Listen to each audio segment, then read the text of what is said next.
এই মুহূর্তে মধ্যপ্রাচ্যে কিছু একটা বদলে গেছে। কূটনীতির ভাষা শক্ত হয়েছে, সতর্কবার্তা এসেছে একের পর এক। কিন্তু আসল আঘাতটা আসে এমন এক জায়গায় যেটার জন্য আমেরিকা কখনো প্রস্তুত ছিল না। এবার যুদ্ধ আকাশে নয়, স্থলভাগেও নয়, এবার যুদ্ধ সমুদ্রে। আর এই খেলায় ইরান এমন এক চাল দিল যেটা পুরো বিশ্বের নিঃশ্বাস আটকে দিল। এই মুহূর্তে পৃথিবী খুব শান্ত এমন নয়। খবরের শিরোনাম বদলাচ্ছে, বক্তব্য করা হচ্ছে, আর মধ্যপ্রাচ্যের চাপটা দিনে দিনে বাড়ছে। এই উত্তেজনার কেন্দ্রে আছে দুই নাম, একদিকে আমেরিকা আর অন্যদিকে ইরান। কিন্তু এবারের লড়াইটা আগের মতো না। এবার আকাশে বোমার শব্দ নেই, স্থলভাগে ট্যাঙ্কের সারি নেই। এবার লড়াইটা হচ্ছে নীরবে, আর সেটা সমুদ্রে। কারণ ইরান খুব ভালো করে জানে সরাসরি যুদ্ধে আমেরিকাকে হারানো অনেক কঠিন। তাই তারা বেছে নিয়েছে অন্য রাস্তা। ইরানের লক্ষ্য একটাই, আমেরিকার শক্তির উৎসে আঘাত করা। আর সেই উৎসের বড় অংশই আসে সমুদ্রপথ থেকে, বিশেষ করে হরমুজ প্রণালী। এই ছোট একটা সমুদ্রপথ দিয়েই পৃথিবীর বিশাল অংশের তেল চলাচল করে। এই জায়গাটাই হয়ে উঠেছে সবচেয়ে বড় চাপের পয়েন্ট। হঠাৎ করে সেখানে অস্বাভাবিক ঘটনা শুরু হয়। জাহাজের নেভিগেশন ঠিকমতো কাজ করছে না, রাডারে অদ্ভুত সিগন্যাল, ড্রোন উঠছে কিন্তু লাইভ ছবি আসছে না। কেউ পরিষ্কার করে কিছু বলতে পারছে না, কিন্তু সবাই বুঝে যাচ্ছে কিছু একটা ঘটতে চলেছে।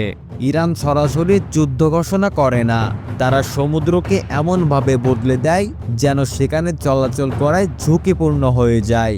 সমুদ্রের নিচে বসানো আছে মাইন, চোখে দেখা যায় না, কিন্তু ভয়টা সবসময় মাথার ওপর। আর সবচেয়ে বড় বিষয় ইলেকট্রনিক আঘাত। জিপিএস ঠিকমতো কাজ না করলে সবচেয়ে আধুনিক জাহাজও অন্ধ হয়ে যায়। এই অবস্থায় আমেরিকার নৌবহর এক পা এগোতে গিয়েও থেমে যায়, কারণ ভুল সিদ্ধান্ত মানেই বড় ক্ষতি। আর এখানেই ইরান সফল হয়, কারণ সমুদ্র দখল মানে সব জাহাজ ডুবিয়ে দেওয়া না, সমুদ্র দখল মানে সমুদ্রকে অনিরাপদ করে তোলা।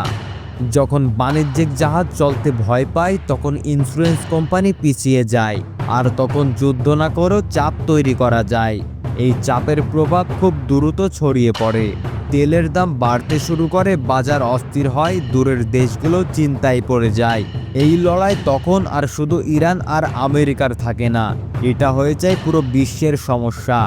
বিশ্বের বড় শক্তিগুলো খুব সাবধানে কথা বলে, কেউ আগুনে হাত দিতে চায় না, কারণ সবাই জানে এই পরিস্থিতি আরও খারাপ হলে নিয়ন্ত্রণের বাইরে চলে যেতে পারে।